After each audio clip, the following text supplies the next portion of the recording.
It's yet another shortage that has emerged with the pandemic. Daycare centers are suffering from a staffing shortage. Sometimes there aren't enough teachers, other times there aren't enough substitutes. The shortage extends to preschools and early child care centers. In today's Newsmakers segment, we sit down to learn more about this with Mary Muhs, Early Childhood Education Department Chair for Rasmussen University. In early childhood education right now, in child care in particular, the staffing needs are great. It was there before coronavirus happened, but with the coronavirus pandemic, it has magnified. And so early childhood programs need early childhood educators in a drastic way for families to be able to go back to work. And you guys are stepping up to help. What are you doing? We are going to try. We are offering a associate's degree for as much as $15K.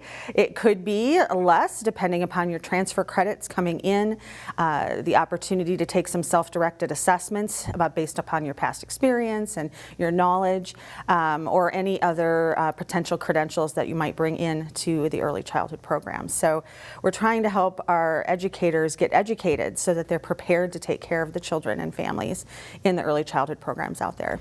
And something we talked about before, it's not just education, it's care. Yes, and that's been really obvious since the pandemic. We've always thought in early childhood education that it's early education and care, but it's been more evident now with the concerns with the child's mental health, even as young as infancy. And so making sure that we focus in our program on caring for the children, both the love we give, the nurturing interactions that we provide, the support for the family, that is a really critical part of our program.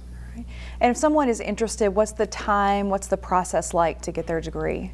It'll vary based upon the student, but it could be as little as 18 months to earn an associate degree. But like I said, it will vary based upon transfer credits they might be bringing in from prior programs, or a credential such as the CDA credential, which is a national credential. Many students come in with that credential, and we provide a course waiver for that. So it really depends. We have a really unique program. It's a student-directed or self-directed assessment program, which students can take these courses more in the form of an assessment, and it's an authentic, assessment that really determines what they are bringing in. So what is their past experience, their past knowledge, and if they pass that assessment, they don't have to take the class. So it shortens their course completion time or program completion time, and it shortens or reduces their cost. All right, so that's good. Yeah. What are you guys hearing from the industry as far as the need, what they're doing to attract workers? Because this need was there even before the pandemic. It was, and it's been magnified due to the pandemic and families needing now to go back to work quickly in many cases.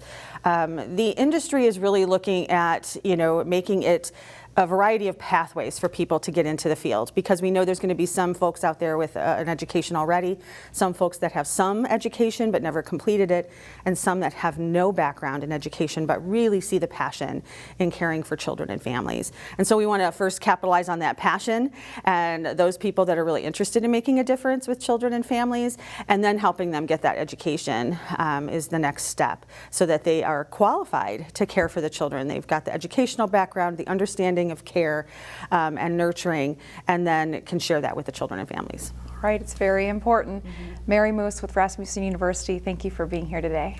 Thank you for having me. Find more local news stories at ccxmedia.org and follow us on social media.